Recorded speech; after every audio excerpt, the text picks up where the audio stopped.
အားလုံးပဲမင်္ဂလာပါခင်ဗျာကျွန်တော်တို့ရဲ့မြန်မာကိုးဆောက် channel လေးတဲ့ကြိုဆိုလိုက်ပါတယ်ဒီနေ့မှာတော့စာရေးဆရာအက္ခဆိုရေးသားထားတဲ့စုံလီကြီးဥပါဒါနဲ့ကြက်သွန်ကောက်ချင်ဆိုတဲ့ဇာတ်လမ်းလေးကိုတင်ဆက်ပေးသွားမှာပါဒီအဖြစ်ကတော့ကျုပ်တို့ခက်ငယ်ငယ်ကဖြစ်ပျက်ခဲ့တဲ့အဖြစ်ပြကျုပ်မှတ်မိသလောက်ကျုပ်အသက်12နှစ်13နှစ်လောက်မှာဖြစ်ခဲ့တာပေါ့ဗျာအဲ့ဒီတုန်းကအကူကြီးတောင်မှလူပဲပေါက်လောက်ရှိသေးတာဗျအငယ်ကောင်ဆိုရင်9နှစ်10နှစ်လောက်အရွယ်ဂွေးတန်းလန်းနဲ့ပြေးနေတဲ့အချိန်ပေါ့ဗျာကျုပ်တို့ငယ်ကနွေရာသီဆိုရင်ရွာကကလေးတွေကအလုပ်တွေဝိုင်းကူလုပ်ပေးရတာထုံးစံပဲဗျကလေးတွေအတွက်အလုပ်က2မျိုးရှိတယ်ဗျတစ်မျိုးကတော့ရွာထဲမှာမကြီးသီးမဲ့တွေကိုထူပေးရတဲ့အလုပ်ပါပဲဗျကျုပ်တို့ကတော့မကြီးသီးငားထွေလို့ခေါ်တာပေါ့ဗျရွာထဲကမကြီးသီးထွက်တဲ့အိမ်တွေမှာသွားပြီးလုပ်ရတာပါမကြီးသီးကိုတပိတ်သားကို3ပြားနဲ့မကြီးသီးထူကြရတာဗျ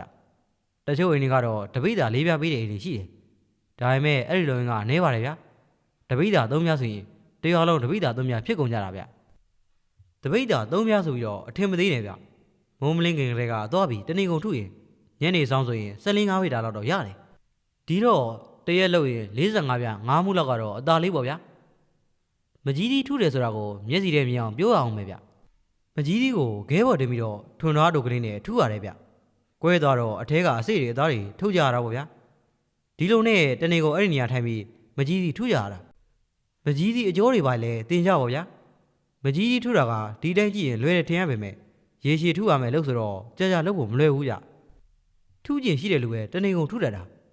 ာဒီကြားတဲ့ထူရင်းနဲ့လက်စာများသွားလို့မကြီးသီးတွေကအစိတ်ကန်းထွက်ပြီးမျက်နှာကိုလာမင်းလဲတီအောင်နာတတ်တာဗ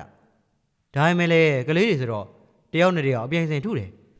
တနေ့ပြီးသွားတော့ကတော့နေကဘဏ္ဍပိတ်တာထုနိုင်နေငါကဘလောက်ရတယ်ဆိုပြီးအပြိုင်ဆိုင်ထုကြတော့အချိန်လေးကကုံမမသိအောင်ကုန်ပြီးပြောဖို့ကောင်းသားဗျရလာတဲ့ငွေ9မှုတစ်ချက်ကိုလည်းကျုပ်တို့300နဲ့လို့မရှိပါဘူးဗျာကလေးအများစုကအိမ်ကိုပြန်ပြေးကြရတာဗ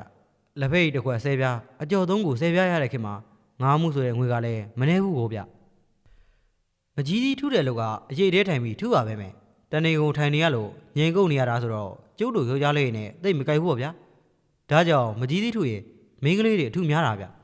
ကျုပ်တို့ယောက်ျားလေးတွေတော့နောက်လို့တစ်ခုရှိတယ်ဗျအဲ့ဒါကတော့ကြက်တွန်ကောက်တင်းကောက်ရတာပဲဗျ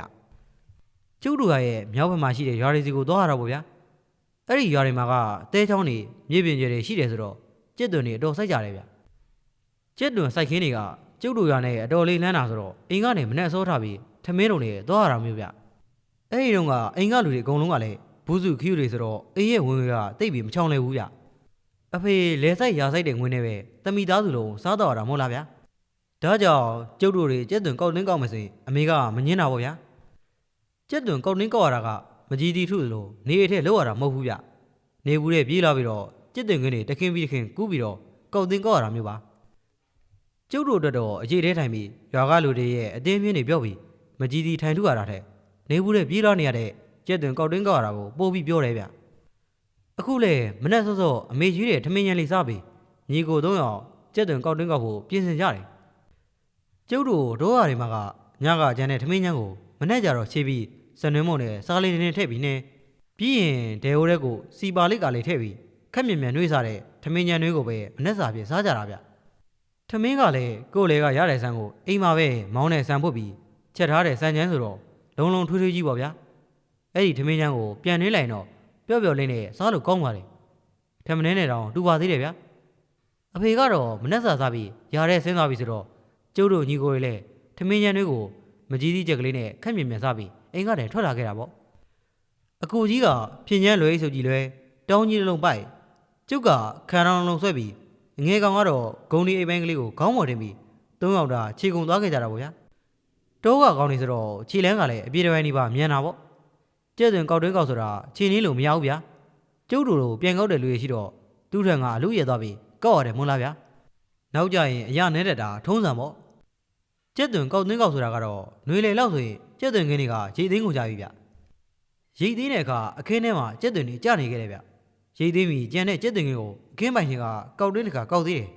အခင်းရှင်ကောက်ပြီးလို့ကျင်းနေပြီဆိုတော့မှကျုပ်တို့လိုကောက်တွင်းကောက်တဲ့ကလေးတွေကိုပေးကောက်တာကျက်သွင်ခွင်းတွေကိုအခင်းရှင်ကပေးဝင်ပြီဆိုရင်တော့ကျုပ်တို့ကောက်တွင်းကောက်တဲ့ကလေးတွေကအလူရဲ့ပြေးဝင်ကြရတယ်ကျက်သွင်စိုက်ထားတဲ့ဘောင်လေးတွေကိုတစ်သားကြောင့်ချွန်ကလေးနဲ့ထိုးချစ်ဒူးစားပြီးတော့ကျက်သွင်နှုတ်တဲ့လူတွေကြံခဲ့တဲ့ကျက်သွင်ဦးသေးသေးလေးတွေစိုက်တဲ့အခါမှာဘေးရောက်သွားတဲ့ ကျက်သွင်ကလေးတွေကိုရှာဖွေရတာပေါ့ဗျာရတဲ့အခါမှာလည်းဦးကြီးဦးကောင်းတဲ့ဦးသေးသေးညံ့ညံ့ကလေးတွေရတာများတယ်ဗျ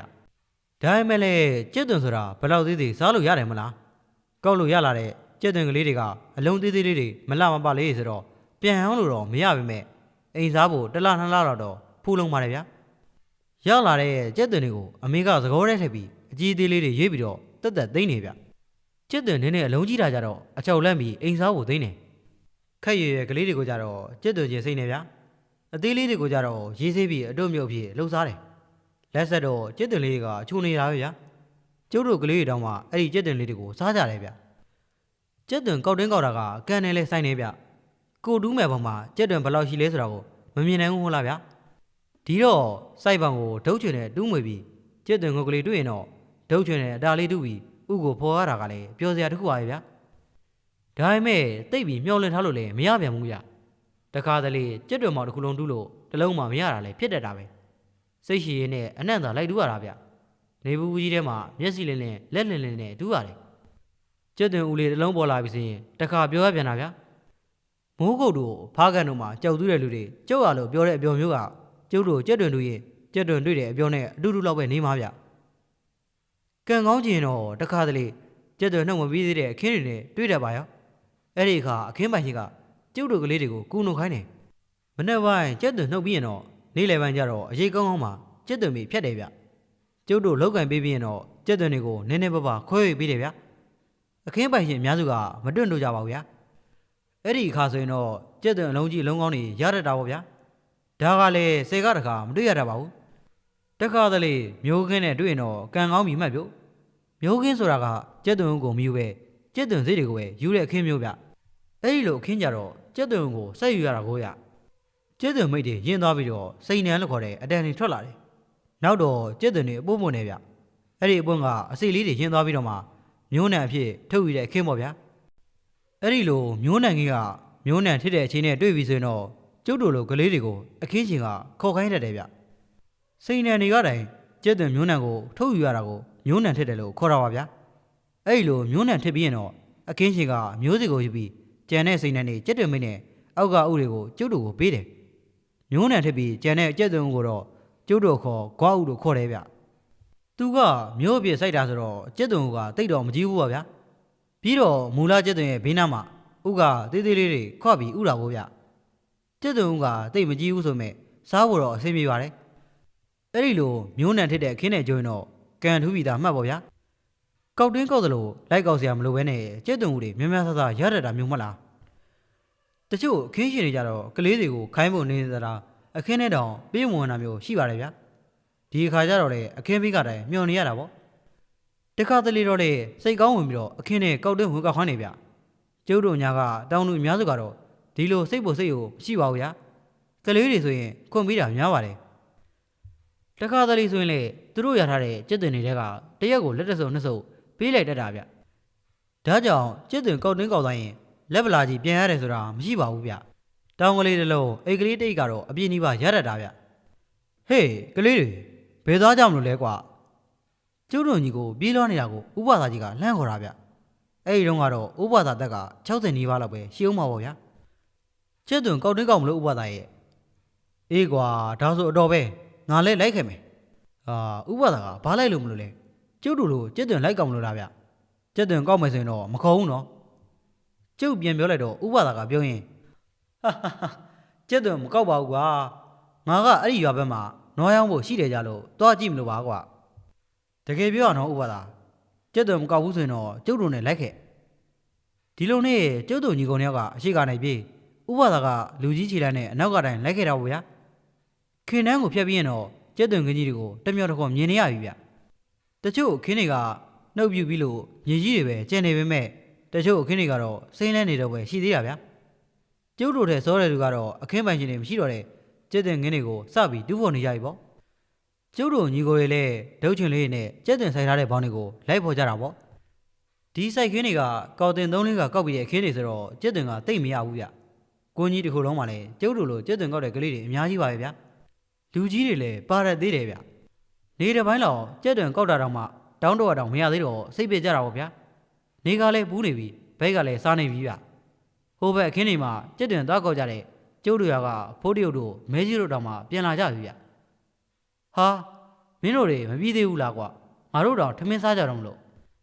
သူတို့ထမင်းစားမယ်ဆိုရတဲ့ကျုပ်တို့လည်းလှုပ်လက်စားတွေရက်ပြီးသူတို့နဲ့လိုက်သွားကြတာပေါ့ကျက်တွင်စိုက်ခင်းကြီးရဲ့မြောက်ဘက်နားမှာတော့ချောင်းတစ်ခုရှိတယ်ဗျကျုပ်တို့ကတော့ကြောက်ချောင်းလို့ခေါ်တာအဲ့ဒီချောင်းကမြေကြီးတွေကတိုင်ဂလန်ကြီးပုံစံနဲ့စီးဆင်းနေရဗျ၆ကမ်းပါးကလည်းလူတရက်မကမြင့်နေဗ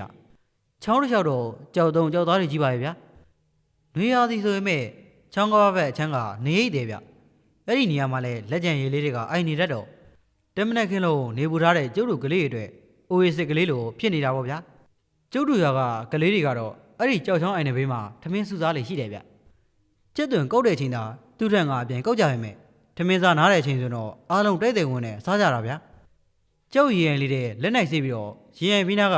ကြောက်ပြချက်ကြီးပေါ်မှာဝိုင်းပြီးထိုင်ကြတယ်ပြီးတော့ပါလာတဲ့ထမင်းတို့တွေကိုဖြည့်ပြီးစားကြတောက်ကြတာပေါ့ဗျာအခုခေတ်လိုကြွမပေါ်သေးတော့ထမင်းတို့တွေကငါပြောပဲအင်းဘက်ပလိုင်းဘက်လို့ခေါ်တဲ့အကျော်ဖဖချိုးချိုးဖက်ကြီးတွေနဲ့ထုတ်လာကြတာများတယ်ဗျတရားသေးသားချင်းတွေဆိုတော့ပြောစရာလည်းမလိုဘူးပေါ့ဗျာကိုဝင်းရှိရင်မျှစားသူထမင်းယူစားဒီလုံးနဲ့ပဲစားကြတောက်ကြတာပေါ့မဲကြီးဆိုတာကရွာထဲမှာတော်တော်ဆင်းရဲတဲ့သူဗျသူထမင်းတို့ထဲမှာဟင်းဆိုပြီးမဲမဲရမပါတတ်ဘူးအခုလေထမင်းတို့ပြေးလိုက်ပေမဲ့စားနေငွေစည်းကြောင်အတောင်လေးတွေပဲပါတယ်ကျန်တဲ့သူတွေကလည်းဒီလိုပါပဲဗျဒီဝိုင်းထဲမှာဟင်းအကောင်းဆုံးကတော့ကျုပ်တို့ပဲဗျ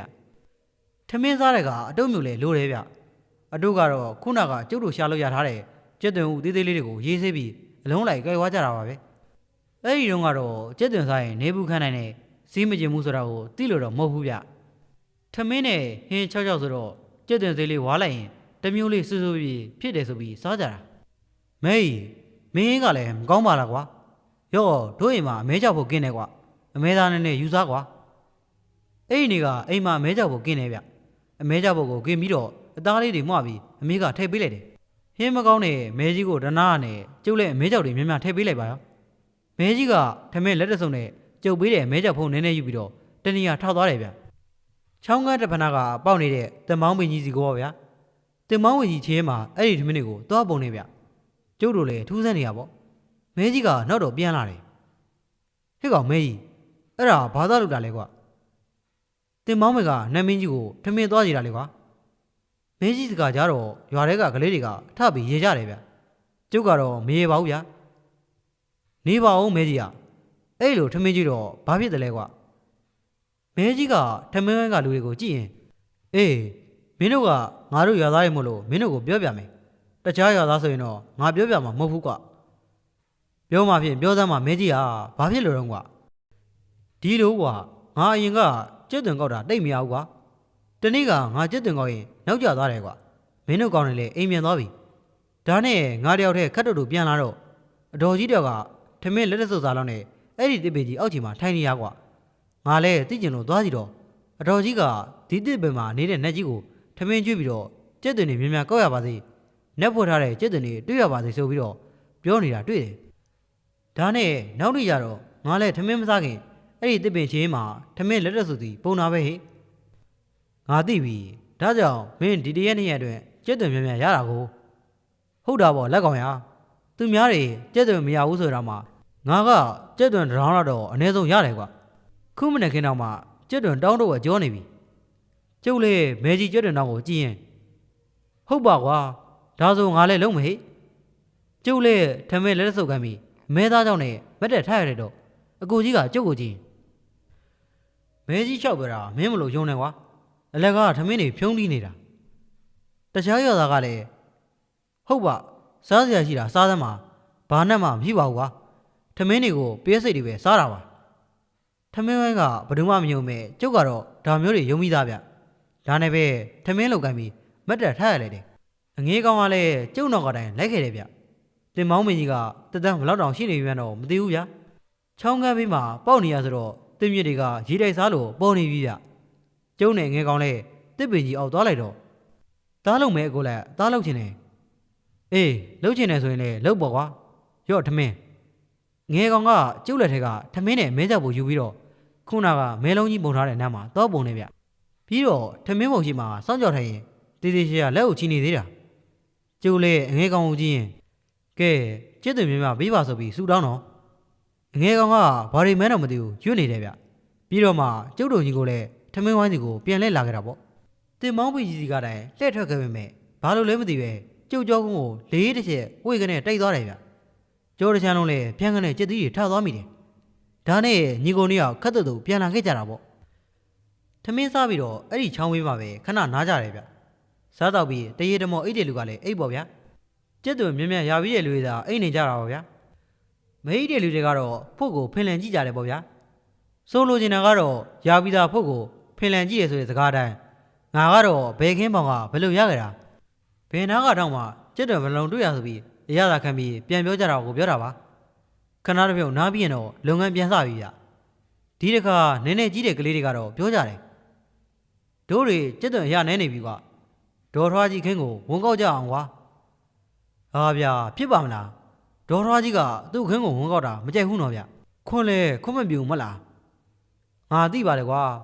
ဒေါ်ထွားကြီးကကက်စီနေတာကွာသူ့ခင်းကိုသူများဝန်ကောက်မှာဆိုလို့သူကိုယ်တိုင်ကောက်တင်းကောက်နေတာဒါပေမဲ့သူကမျက်စိတစ်ဖက်ကလည်းတိမ်ဆွဲပြီးတော့မွဲနေရဆိုတော့ဘယ်မြင်ပါမလဲကွာအခုချိန်ဆိုရင်လေစားတော့ပြီးရွာပြန်သွားတော့ပြီကွာတို့တွေဝန်ကောက်လို့ဘယ်သူသိမှလဲကျစ်သွင်းအရာနဲ့တော့အကိုကြီးကလည်းအားပေးတယ်ဗျကောင်းတယ်ငါတို့ဝန်ကောက်ကြမယ်ကွာကလေးဘူးစုခွေတွေခုံမသွားနဲ့ဒေါ်ထွားကြီးပြန်လဲငါတို့တချို့တွေပြေးရမှာကွာဒီလိုနဲ့အသက်ကြီးပိုင်းနေလောက်ပဲဒေါ်ထွားကြီးခင်းဘက်ကိုသွားကြတာပေါ့ကျုံနဲ့ငယ်ကောင်ကတော့ဒေါ်ထွားကြီးခင်းမြောက်ခဲတခင်းမှာကျက်သွင်းနေရှာပြီးနေခဲ့ကြပါရောဟိုလူတွေပြောတဲ့အတိုင်းဒေါ်ထွားကြီးခင်းမှာကျက်သွင်းနေအများကြီးကြံသေးတယ်ဗျအကိုကြီးတို့များခေါင်းကိုက်ဆိုင်ပြီးအားကျုံမှန်တဲ့ဒူးလိုက်တောင်းတွေကိုပြစ်ထက်လိုက်နေလုံနေကြတာအခုလက်ဒီမှာတလုံးအကြီးကြီးပဲအငယ်ပြလို့သွားကြည့်တော့တကယ်အကြီးကြီးပဲဗျကျက်သွင်းနှုတ်တဲ့လူတွေကြံခဲ့တာနေမှာငယ်ကောင်ကထက်တူးရင်အဲ့ဒီနာမှာတင်ကျက်သွင်းသုံးလေးလို့ထက်ရတယ်ဗျဒီအခင်းနေဆိုတာပိုင်ရှင်မရှိတော့ဘူးဆိုတော့သူများတွေလင်းကားကောက်သိန်းကောက်ပြီးတာအခင်းနေဗျအငယ်ကောင်တူးတိုင်းကျက်သွင်းပေါ်နေတာဆိုတော့ကျုပ်ထင်တင်မောင်းပင်ကြီးကနမ်းများစောက်ချော့တာလားဒါမှမဟုတ်နက်ဖွက်ထားတဲ့ကျက်သွင်းနေမြန်ထုတ်ပေးနေရတာဆိုပြီးကျုပ်ပြင်အော်နေမိပါသေးတယ်ဗျအခုလက်ကျုပ်ဟိုဘက်သွားချမယ်ဗျာအေးမင်းအဲ့ဒီဘက်ကိုသွားချငါကဒီဘက်သွားချမယ်အငယ်ကောင်နဲ့ကျုပ်နေလူခွဲပြီးတော့တူးကြတယ်ဗျကျုပ်လေးရကျင်စောနဲ့တူးနေရဆိုတော့အငယ်ကောင်ကိုသတိမထားမိဘူးဗျနောက်တော့မှအငယ်ကောင်ဘယ်နှလုံးရလဲဆိုပြီးလှည့်ကြည့်လိုက်တော့အငယ်ကောင်ကိုမတွေ့တော့ဘူးဗျအငယ်ကောင်မင်းဘယ်ရောက်သွားတာလဲကျုပ်တင်တောင်းမယ်ကြံခဲ့ပြီငယ်ကောင်ကဘယ်ရောက်သွားမှမသိဘူးဗျဒါနဲ့ကျုပ်လည်းမတ်တက်ထည့်ရလိုက်ပြီစိုက်ခင်းကြီးတစ်ခွင်လှမ်းကြည့်ရတာပေါ့စိုက်ခင်းကမြေပြည့်ပြန်ကြီးဆိုတော့ဟိုအဆန်နားထီမြင်နေရပါတယ်ဒါပေမဲ့အငယ်ကောင်ကိုအရက်လေးမျက်နှာတစ်ခွင်ကြည့်ပေမဲ့မတွေ့ရဘူးဗျမဟုတ်သေးပါဘူးဒီကတိုင်ထွက်သွားရဆိုတော့မှကွင်းထဲမှာတွေ့ရမှာပေါ့ဘယ်လိုလုပ်ပြီးပျောက်သွားတာလဲကျုပ်လေးကျက်သွင်းခင်းနေတခင်ချင်းတခင်သွားပြီးတော့ငယ်ကောင်ကိုလိုက်ရှာရတယ်တခြားကျက်သွင်းသူတွေလူတွေကိုမေးတော့လေအငယ်ကောင်ကိုမတွေ့ဘူးတဲ့ဗျကျုပ်လေးအခုမှတော်တော်လေးပူပန်သွားတာဗျဒါနဲ့ထမင်းစားနားတဲ့နေရာမှာများရှိမလားဆိုပြီးသွားကြည့်တော့လေအဲ့ဒီနေရာမှာလူတယောက်မှမရှိဘူးဗျကျုပ်လေးစိုက်ခင်းတစ်ခွင်ပြည့်ပြည့်စင်အောင်ပြေးရှာရင်မဲ့အငယ်ကောင်ကိုမတွေ့တော့တော်တော်စိုးရိမ်နေပြီပေါ့ဗျာအငယ်ကောင်တော့ပျောက်သွားရင်ဆိုရစိတ်နဲ့ရင်နဲ့ပူတက်လာပြီဒါနဲ့အကိုကြီးကိုသွားပြောမယ်ဆိုပြီးဒေါ်ထွားကြီးတို့စိုက်ခင်းဘက်ကိုအပြေးလာခဲ့လိုက်ပါတော့တယ်အောင်မလေးပြေးကြဟဲ့အကိုကြီးတို့သွားတယ်ဒေါ်ထွားကြီးအခင်းထဲကအော်တန်နေကြားရတယ်ဗျပြီးတော့အဲ့ဒီအခင်းမှာကျစ်သွင်းသူနေတဲ့လူတွေအကုန်လုံးပြေးကြလွှားကြနေပေါ့ဗျာကျုပ်တို့လည်းဘာဖြစ်တာလဲဆိုပြီးထကြည့်မိတယ်ဗျအကိုကြီးကကျစ်တွင်တော်ကြီးပိုက်ပြီးတော့ကျုပ်တို့စီပြေးလာပါရောကျုပ်တို့နာရောက်တော့ဘာနဲ့မှမတိုက်မိပဲအရှိကိုကျွန်းပြပြီးကြာသွားတယ်မြေပေါ်မှာ3-4ဘက်လောက်လှိမ့်ပြီးတော့ကြာသွားတာဆိုတော့ကျစ်သွင်းတော်ကြီးလည်းပြုတ်ကြတာပေါ့ဗျာကျစ်သွင်းလုံးနေဆိုရင်လည်းမြေကြီးမှာပြန့်ကျဲသွားတော့တာပဲသေပါပြီနားလိုက်တာကျုပ်လည်းအကိုကြီးကိုပြေးသွားပြီအကိုကြီးကိုထိုးလိုက်တော့အကိုကြီးကလမ်းမလျှောက်နိုင်ဘူးဗျာအကိုကြီးရဲ့ညာဘက်ခြေချင်းကလဲထွက်နေရဗျအကိုကြီးခြေတော့ကနောက်ပြန်ကြီးနေပါဖြစ်နေပြီခြေစလုံးကအတဲ့ဆိုပေမဲ့ခြေဘွားကအပြင်ဘက်ကိုလဲထွက်နေရဗျဘယ်လောက်နားလိုက်မလဲဆိုတာစဉ်းစားကြည့်ပါနားရဲအကူကြီးကခြေတော့ကိုကင်ပြီးអော်နေတဲ့အချိန်မှာပဲသူ့ခြေဘွားကိုတယောက်ကကင်ပြီးတော့ဆွဲလှည့်တယ်လို့မျိုးခြေဘွားကသူ့လိုလဲနေရဗျအမြန်တော့မဟုတ်ဘူးဗျာတပြေးပြေးနဲ့လဲနေရဗျခြေမကတော့မှအနောက်ကိုဦးလဲနေပြီခြေတော့ကလည်းဂျုကနေဖြောက်ကနေအတန်နေမြည်လို့ပေါ့ဗျာနောက်တော့ခြေတော့လေတာရက်သွားတော့တယ်ပြီးတော့မြေကြီးပေါ်ကျနေတဲ့ကျက်တဲ့တွေကသူ့လိုလိမ့်ကုန်နေဗျ အကိုကြီးကတော့တတိထားမိမလားမထားမိဘူးလားတော့မသိဘူးဗျာဒါပေမဲ့ကျုပ်မျက်စိရှိတင်ကြက်တွင်တွေကဒေါ်ထွားကြီးခင်းဘက်ကိုသူ့လိုလိမ့်ပြီးသွားနေရဗျတလုံးနှလုံးလိမ့်တာလည်းမဟုတ်ဘူးဗျာအလုံးတွေကုန်လုံးကိုပြန်လိမ့်နေတော့တာကျုပ်လည်းတော်တော်ထူးဆန်းတာနဲ့ပါဇက်တောင်မိတ်နိုင်မယ်ကြည့်နေမိတယ်ဟေးလက်ကောင်တို့ဘာဖြစ်ကြတာလဲဟာဒီအချိန်ဥပဒါကနွားတော်ကောင်ဆွဲပြီးကျုပ်တို့နားကိုရောက်လာတာပဲဗျာကျုပ်လည်းအကိုကြီးခြေထောက်ကိုပြလိုက်တော့ဥပဒါကမြေပေါ်မှာစောင့်ကြောင်နေပြီးအကိုကြီးခြေထောက်ကိုကန်ကြည့်တယ်ဗျအာနားလိုက်တာဗျာအာအကိုကြီးကအထီတောင်ခံနိုင်အောင်ဗျာဥပဒါကမျက်မှောင်ကျရင်မင်းတို့ဘာလုပ်ခဲ့ရလဲခမညာမင်းတို့တခုခုလုပ်ခဲ့တယ်မလားအကိုကြီးကခေါင်းညှိပြီးတော့ကျုပ်တို့ဒေါ်ရခင်းကိုကျက်သွင်းဝန်ကောက်မိပါတယ်ဥပဒါနေစမ်းမအောင်မင်းတို့ကိုအခင်းပိုင်ရှင်ကခွင့်ပြုလို့ဝန်ကောက်တာလားဒါမှမဟုတ်အခင်းနဲ့ဒီတိုင်းမပြောမစုံနဲ့ဝန်ကောက်တာလားခိုးကောက်တာပါဥပဒါမင်းတို့ကခတ်တာပဲကွာကျက်သွင်းကောက်ရင်အခင်းပိုင်ရှင်ခွင့်မပြုရင်မကောက်ဘူးဆိုတာမင်းတို့မသိဘူးလားမင်းတို့မိပါတယ်ကမမာထားဘူးလားအကိုကြီးကဘာမှမပြောတော့ပါဘူးကျုပ်ကခေါင်းညင်မှားထားပါတယ်ဥပဒါဒါပေမဲ့ဒီနေ့ကျက်သွင်းရတာနဲ့တော့အကိုကြီးတို့လည်းလုံးမိလို့ရလုံးပြစ်သွားတာပါမင်းတို့ကအဲ့ဒါပဲကွာနောက်ဆိုရင်မှတ်ထားပိုင်ရင်ခွင့်ပြုတဲ့ဒီနဲ့စိုက်ခင်းတွေလေယာကိုင်းကျွန်းဥယျာဉ်ခြံတွေကိုစီယိုမရှိပါသေးဘူးတော့မဝင်ရဘူးကွာပိုင်ရင်ခွင့်ပြုပဲလောက်တာခိုးတာပဲအဲ့ဒါနဲ့အခုကိုကြီးပြတာနဲ့ဆိုင်လို့လားဥပဒါဆိုင်တာပေါ့ကွာစုံးပညာအောက်လန်းပညာတက်တဲ့လူတွေကသူတို့ရဲ့လေယာတွေကိုသူများမနှောက်ယှက်နိုင်အောင်လို့အဆောင်ချက်တွေထားရကြတယ်ကွာပိုင်ရှင်ခွင့်ပြုရဆိုရင်အဆောင်ချက်ကဘာမှမလုပ်ဝင်မဲ့ခွင့်မပြုဆိုရင်တော့အဲ့ဒီအဆောင်ချက်ကစော်မားကွာအခုမင်းကိုကြီးဖြစ်တာလေဒီလိုပဲပေါ့ဒါဆိုရင်ဒေါ်ထွားကြီးကဆုံးမယူပါတော့ဥပဒါသူ့အခင်းမှာသေးကြီးတွေမွေးထားတာပေါ့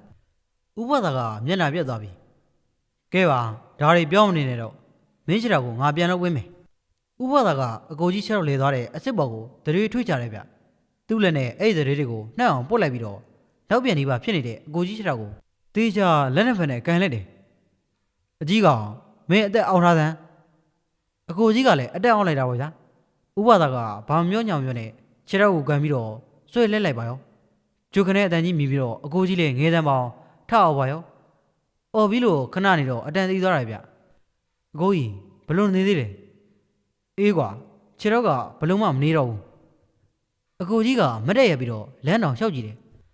ခြေထောက်ကိုဘဲပြန်ညာပြန်လှည့်ကြည့်နေသေးတာအကိုကြီးကလည်းဥပဒါကိုကြည့်ပြီးကျေးဇူးတင်ပါတယ်ဥပဒါအေးငါ့ကိုကျေးဇူးတင်ရင်နောက်ဆိုသူများအခင်းနဲ့ပိုင်ရှင်ခွင့်မယူပဲကျက်တုံတို့ငရုတ်ကြီးတောင်မှမယုံမိအောင်ဂယူးဆိုင်ကြဟဲ့ကျုပ်လည်းအခုမှလာရင်ကိစ္စကိုသတိရသားရဲ့ဗျာဒါနဲ့အကိုကြီးကိုကျုပ်ပြောမလို့ပြေးလာတာဗျအေးပြောလေကွာဟိုလေငယ်ကောင်ပြောက်နေတယ်အကိုကြီးကမျက်မှောင်ကျွင်းဟုတ်ရဲ့လားလက်ကောင်ရတိတိကျကျရှာကြည့်သားမှာကွာဟုတ်ပါတယ်အကိုကြီးဟာကျုပ်တခင်းလုံးရှာတာနှဲ့နေပြီဗျငယ်ကောင်ကိုတွေ့ကိုမတွေ့တာမင်းကွာဒီကွင်းမြင်ကြီးတယ်ဘယ်လိုလုပ်ပြီးပြောစရာရှိမှလဲကွာတကယ်ပြောတာပါဆိုအကိုကြီးဟာကျုပ်ရှာတာနှဲ့နေပြီဗျကျုပ်တို့ညီကိုအငင်းကိုဖြစ်နေတာကိုဥပဒါကကြည့်ရင်နေပါအောင်ကွာငယ်ကောင်တကယ်ပြောက်သွားတာလားကျုပ်လည်းခေါင်းညင်ဟုတ်တယ်ဥပဒါကျုပ်နဲ့ကြက်တံကောက်နေအကောင်းဗျခဏနေနေလို့ကျုပ်လှည့်ကြည့်လိုက်တော့ငဲကောင်ကိုမတွေ့တော့ဘူးကွန်းနဲ့လည်းနှဲ့နေပြီဗျဥပဒါကသူ့မုတ်စိမ်ပြီးကျိုးတို့ကျဲတဲ့တွေကိုလက်နဲ့ပွတ်တိုင်မင်းတို့ဟာကရိုးရလားကွာဥပဒါကပြောပြီးတော့ကဲပြသန်းဘယ်နားမှာပြောသွားတာလဲကျုပ်လည်းဥပဒါနဲ့အကိုကြီးတို့ကိုခေါ်ပြီးကျုံနဲ့ငယ်ကောင်ကြက်တွင်သူတဲ့အခင်းတွေကိုခေါ်သွားတာပေါ့ဗျာဒီမှာကြည့်ပါဥပဒါကြက်တွင်တော့ပဲကြံ့နေလူကပြောသွားပြီဗျဥပဒါကကြက်တွင်တော့အနားကိုကြည့်ရင်ခြေရတွေကိုလက်ကြည့်နေတယ်ဒီခြေရကငယ်ကောင်ရဲ့ခြေရတွေလားကျုပ်လည်းဥပဒါပြတဲ့ခြေရကိုငုံကြည့်ပြီးတော့ဟုတ်တယ်ဗျဒါဒီကောင်ခြေရပဲဥပဒါကခြေရကိုလက်နဲ့တေချာပုတ်ကြည့်ပြီးတော့တခုကိုမမ်းမုံတယ်ဗျမမ်းမုံပြီးတော့ဟိတ်ခနဲအုပ်ပြီးခြေရကိုလက်နဲ့ပုတ်ထလိုက်တယ်ပြီးတော့မတ်တက်ထပြီးတော့တနေရာကိုကြည့်ရင်မင်းကြီးကဒီဘက်ကိုသွားတာကွာဟုတ်ပါမလားဥပဒါအဲ့ဒီဘက်ကိုကျုပ်ရှာကြည့်ပြီနော်ဟုတ်ပါတယ်စုံမကွာလာကွာထပ်သွားရှာကြည့်အောင်ဥပဒါကအောက်ကိုငုံကြည့်နဲ့သွားတာပဲဗျာကျုပ်ကလည်းမြေကြီးကိုငုံကြည့်မိတယ်အခင်းတွေကိုလူတွေတုထားလို့မွားစာကျဲနေတဲ့မြေတွေရဲ့နောက်ပြီးခြေရပေါင်းတောင်းချော်တော်ရဲ့ကိုပဲတွေ့တယ်ဥပဒါကဘာကိုကြည့်ပြီးသွားနေမှတော့မသိဘူးဗျာ သွားရင်အခင်းထဲကလွန်သွားပြီးတော့ကျုပ်လွန်လာတဲ့ကြောင်ချောင်းကလေးတစ်ဘေးကိုရောက်လာတယ်ဗျအချင်းကလည်းညနေစောင်းနေပြီကွင်းထဲကကြက်သွန်ကောက်တဲ့သူတွေတောင်မှသူ့အဆူနဲ့သူတဖွဲဖွဲပြန်သွားကြပြီဗျဥပသာစက်ကြည့်ရင်လည်းချောင်းတစ်ဖက်ကမ်းမှာပေါက်နေတဲ့တင်မောင်းဝင်ကြီးကိုမော့ကြည့်တယ်။နှွေဆိုတော့တင်မောင်းဝင်ကြီးမှာအရွက်တွေမရှိတော့ပဲအယိုးပြင်းပြင်းပဲရှိနေတော့တာပဲဗျာ။မင်းတို့ကြီးကဟိုးပေါ်မှာကွာဥပဒါလက်ညှိုးထိုးတဲ့နေရာကိုကြည့်လိုက်တော့တေကိုင်းကြီးကလွှဲပြီးဘာမှမတွေ့ရဘူးဗျာ။ဥပဒါကတင်မောင်းမြောက်ကိုရှောက်သွားရင်အောင်မဲအပင်ဘောကောင်အခုဆင်းလာခဲ့တဲ့။သူဘာပြောမှန်းတော့မသိဘူးဗျ။အပင်ပေါ်မှာလည်းဘာမှမရှိတာမျက်မြင်ပဲ။ငါခေါ်နေတယ်ဆင်းမလာဘူးလားမင်းကိုဆင်းလာအောင်ငါလှုပ်လိုက်ရမလားဥပဒါကပြောရင်တင်မောင်းမေရဲ့ဘေးစီကိုလက်နဲ့တောက်ထည့်တယ်ဗျသုံးချက်လောက်တောက်ပြီးတော့တစ်ပင်ကြီးကတအုံးနဲ့လှုပ်ခတ်သွားတယ်ကျုပ်နဲ့အကိုကြီးလည်းအတော်ထူးဆန်းသွားတာပေါ့ဗျာဥပဒါကပင်စီနားကိုကြည့်ရင်ဒီကလေးတွေကိုလှုပ်ပေးလိုက်စမ်းကွာတယောက်တည်းစကားပြောနေရဗျနောက်တော့ဥပဒါကဒေါသထွက်လာပုံရတယ်မင်းအမေရောက်တိုင်းခေါ်ထားလို့ဖြစ်မလားဒီကလေးတွေကမင်းနဲ့နေမယ်လို့ပြောလို့လားဘာကွာချစ်လို့ဟုတ်လားခြေတိုင်းခေါ်မရဘူးမင်းကတည်းရဲ့ဟိုကလူကွာငါတခွန်းနဲ့ပြောမယ်တော့မင်းသူတို့ကိုပြန်လွတ်ပေးရင်လွတ်ပေးလွတ်မပေးရင်တော့မင်းကိုပါနေစရာဖြစ်အောင်လှုပ်ထည့်လိုက်မယ်ဥပဒါကပြောရင်းဆိုရင်တစ်ပင်ကိုလက်ညှိုးချောင်းနဲ့ထိုးလိုက်တယ်ဗျအဲ့ဒီအချိန်မှာပဲတစ်ပင်ကြီးကလေမတိုက်ဖဲနဲ့ချောင်းဘက်ကိုတဖြည်းဖြည်းရိမ့်သွားတယ်ကျုံနဲ့အကိုကြီးဆိုရင်စကားတောင်ပြောနိုင်မှာဘူးဗျတစ်ပင်အတော်စောင်းသွားမှဥပဒါကခေါင်းညင်ပြီးဒီလိုမှပေါ့ကွာပြောစကားဆိုနားထောင်စမ်းပါကဲကလေးတွေကိုပြန်လွတ်ပေးလိုက်တော့ဥပဒါပြောပြီးမကြောက်ဘူးဗျာတစ်ပင်ဘောကတေကိုင်းကြီးခိုင်းပေါ်မှာငယ်ကောင်ကငုတ်တို့ထိုင်းနေရဲ့ဗျငယ်ကောင်နဲ့ခက်လန်းလန်းမှာတော့မဲကြီးကတစ်ပင်ပစီကိုဖက်လို့ဗျာဟာမဲကြီးပါလားမဲကြီးကကြောင်တော်တော်နဲ့ဗျဟာငါဘယ်ရောက်နေရလဲအကိုကြီးကတစ်ပင်ဘောကိုဖက်တယ်ပြီးငယ်ကောင်ကိုသွားခွာတယ်မဲကြီးကတော့ကြောင်စီစီနဲ့တစ်ပင်ဘောကတိုင်ဆင်းလာတယ်ဗျမင်းတို့ဘယ်လိုလုပ်ပြီးတစ်ပင်ပေါ်ရောက်နေရတာလဲအငယ်ကောင်ကဦးကြောင်ကြားဖြစ်နေပြီမဲ့မဲကြီးကတစ်ပင်မဟုတ်ပါဘူးကွာခုနကအိမ်ကြီးပါကွာငါ့ကိုမိန်းကလေးတယောက်ကသူ့အိမ်ကိုလိုက်ခင်မုံကျွေးမယ်ကျက်သွန်တွေလည်းဘေးမယ်ဆိုတော့ငါလိုက်သွားမိတာကွာအိမ်ကြီးကတော်တော်ကောင်းတာကွာအထဲမှာလည်းမုံနေအဆုံးပဲမုံသေးမောင်းနေကောင်းချင်းမောင်းနေငါးကြောက်ကြီးတွေနဲ့ကွာငါလည်းသူကြီးတာတွေစားပြီးတော့အဲ့ဒီအိမ်ထဲမှာစော့နေရကွာမြင်းရုပ်တွေဘောလုံးရုပ်တွေအဆုံးပါပဲဥပဒါကတက်ပြင်းချပြီဒါဆိုရင်တော့ဥပါရှင်းရတော့မှာပေါ့ကွာပြောဆိုပြီးမဲကြီးရဲ့ကြောကုန်းကိုဘုံကနေတစ်ချက်ထုလိုက်တယ်ဗျဥပဒါထုပြီးတာနဲ့မဲကြီးကထိုးဟန်တော့တာပဲဗျမဲကြီးပါဇက်ထဲကတိုင်သူ့ရဲ့ဆွေးနေအန်ထွက်လာတာမနေဘူးဗျအငေကောင်ကတော့ဘာမှမစားရသေးဘူးတဲ့သူပြောတော့သူ့ကိုလည်းအစားတွေကြီးတယ်တဲ့ဒါပေမဲ့သူကသူ့ကိုကျုပ်ကိုစောင့်နေလို့မစားလိုက်ရသေးတာတဲ့ဗျဒီအပင်မှာနေတဲ့နာနာဘောကမကောင်းဆိုးကမင်းတို့ကိုလှည့်စားထားတာကွာမင်းတို့ကိုချစ်တယ်လို့လည်းပြောတယ်မင်းတို့ဘာတွေသွားလို့ကြသေးလဲဘာမှတော့မလို့တခုတော့ရှိတယ်ဗျနေ့လေကထမင်းမစားခင်ဒီတစ်ပင်ကြီးအောင်မှာထမင်းနဲ့မဲကြပုံနဲ့ပုံမေးမိတယ်ဗျမဲကြီးလည်းလုံးမိတယ်ဒီကောင်တွေကတော့မကြောက်မရွံ့နဲ့ပါလားကွာနောက်ဆိုအဲ့ဒီလိုရှောက်မလို့ရဘူးကွာမသိဘူးလေဗျာမဲကြီးကအဲ့ဒီလိုလုပ်ရင်ကျက်သွန်ပို့ရတယ်ဆိုလို့လုံးမိကြပါဥပဒါကပြောရင်မင်းတို့တော်တော်ခက်တဲ့အကောင်တွေပဲကွာကဲနေဆောင်နေပြီပြန်ကြဆိုဟဲ့ဒါနဲ့ကျုပ်တို့လည်းကျက်တွင်တစ်လုံးမှမပါပဲအင်ကိုပြန်ခဲ့တာပေါ့ဗျာအကူကြီးရဲ့ကျက်တွင်တောင်းလည်းကြခဲ့တယ်မို့လားအငယ်ကောင်ရဲ့ကျက်တွင်တောင်းကလည်းစိုက်ခင်းလယ်မှာကြံခဲ့တာပေါ့ဗျာရွာရောက်တော့မိုးတောင်ချုံနေပြီဗျအဖေနဲ့မိကကျုပ်တို့ပြန်မလာသေးလို့ဆိုပြီးလိုက်လာတာလမ်းခုလက်တင်တွေ့ကြတာပေါ့ဗျာဟဲ့ကောင်နေနင်တို့ဘယ်ကိုတဝေထိုးနေကြလဲပြောစမ်းဟောစုံကြီးလည်းပါလို့ပါလားအမေကဥပဒါကိုမျက်စောင်းထုတ်ပြီးပြောတယ်ဗျဥပဒါကဘာမှမပြောပဲရက်ကြည့်နေလေရဲ့နင်တို့သေဖို့တာပြင်တာပြန်လာမှအချိန်ပြန်မလာကြဘူးစုံးနေမြန်အတူတူသွားလာတယ်လို့ဟဲ့အမေကကျုံးတဲ့အကိုကြီးရဲ့နေရွက်တွေကိုတယောက်တစ်ဖက်စီဆွဲလိုက်ရင်ကျုပ်တို့ကိုဆွဲခေါ်သွားတာပါဗျာစုံးနေတွဲသွားတာတောင်မကြိုက်တဲ့အမေကစုံးကအကိုကြီးခြေထောက်ကိုရောငဲကောင်ပြောက်နေတာကိုရောကူညီပေးလိုက်တယ်ဆိုတာသိရင်ကျုပ်တို့တော့မလွယ်ဘူးဗျာဒါနဲ့ပဲအမေကိုဘာမှမပြောတော့ပဲဒီအဖြစ်တွေကိုညီကိုနေရောက်တိုင်ပင်ပြီးရင်ကုန်နှုတ်ပြီးနေလိုက်ကြတယ်ပေါ့အဲ့ဒီနောက်ပိုင်းကစပြီးအမေကကြက်သွန်ကောက်တဲ့ကောင်မသွားခိုင်းတော့ပါဘူးဗျာကျုပ်တို့လည်းအမှတ်သွားတာနဲ့အဲ့ဒီဘက်ကိုခြေဥတော်မလှည့်ပြတော့ပါဘူး ဒါနဲ့ပဲရွာတွေကမကြီးရဲ့အောင်မှာညီကိုတွေမကြီးစီထိုင်ထူးကြတယ်ဆိုပါတော့ဗျာစုံလီကြီးဥပဒါနဲ့ကြက်သွန်ကောက်ချင်ဆိုတဲ့ဇလန်းလေးကတော့ဒီမှာနေပြီးဆုံးသွားခဲ့ပါပြီနောက်ရက်ဒီမှာလည်းဒီလိုစိတ်ဝင်စားတဲ့ကောင်းတဲ့ဇလန်းလေးတွေကိုတင်ဆက်ပေးသွားမှာမလို့နားဆင်ခံစားအားပေးကြပါအောင်ဗျကျွန်တော်ကတော့တင်ဆက်သူကိုဖြိုးပဲဖြစ်ပါတယ်ဗျ